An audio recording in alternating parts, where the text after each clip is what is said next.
Hello guys, welcome to Cognitive Hub Talent Tutorials. In the previous video, we have seen about how we need to use TFTP connection and how we can install like a small SFTP server in our local system. So if you haven't if you don't know about if you didn't have any SFTP server or FTP server in your from your client and you don't have those details, so just for the testing purpose you can install it one from the Google. So how what the name is Rebex Tiny SFTP server. That is one of the free software that is available over the net, and you can install this. And once I have if you don't know how to install this and all, I have already explained this in the previous lecture where I have explained about TFTP put component. So if you have any doubts, go there and just follow the steps what I have told you. And the server is already started running. So what I am directly doing is, now first of all I am connecting it over TFTP connection here. So for the TFTP connection we need host here. So host will be any one of the three IP address that is provided here.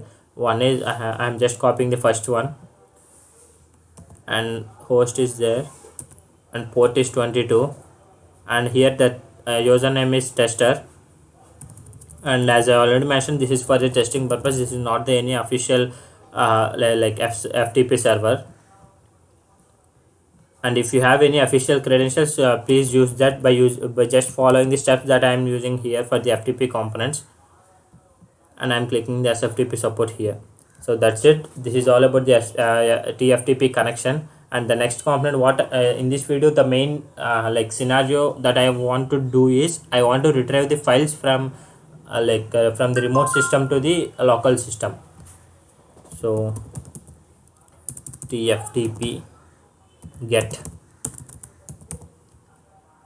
So we have another component known as TFTP get. Just like FTP put, we have FTP get. So FTP put is for replacing the components from our local system to the remote server, but TFTP get is for retrieving the files or data from remote system to the local system. So I'm just using the existing connection here on the for the TFTP put, and we have only FTP connection, so it is automatically taking that.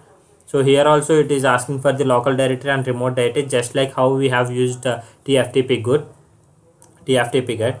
I'm just unchecking this, and the local directory is, I'm just passing it over.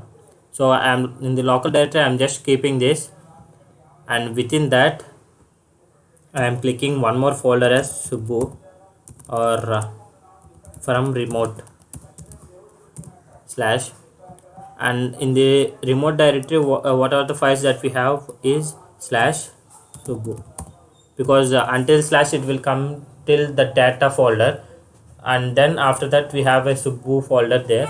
So within the Subbu folder we are having those files, so I want to take that back.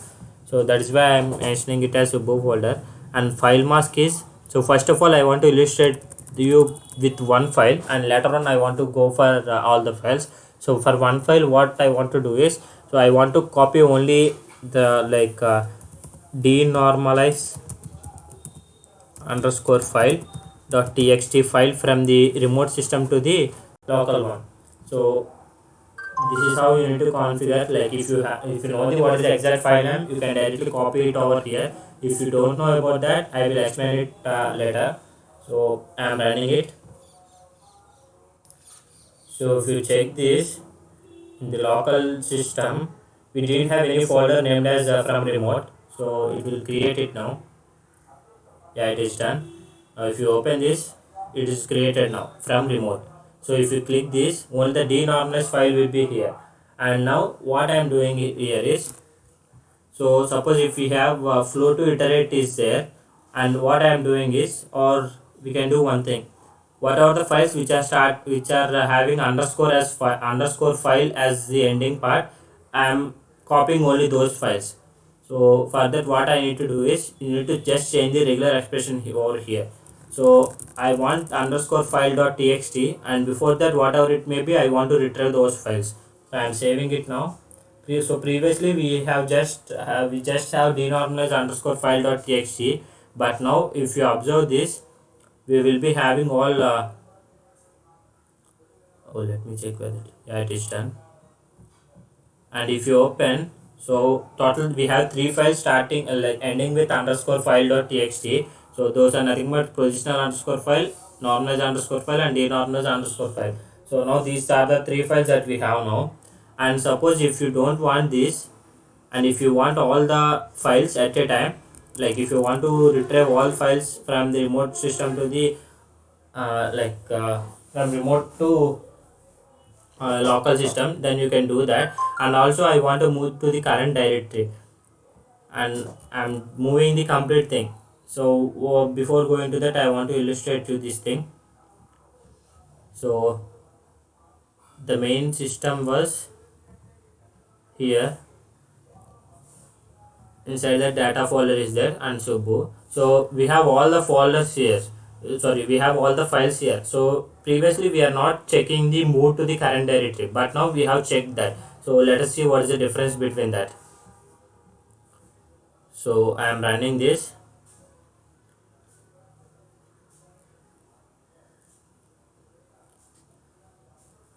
and it is connected, and it done finishing. So if you check this, so it is not doing anything. I think let's move to the one which we have, yeah, from remote. I think it just copied all the files. It is not moving the current directory complete.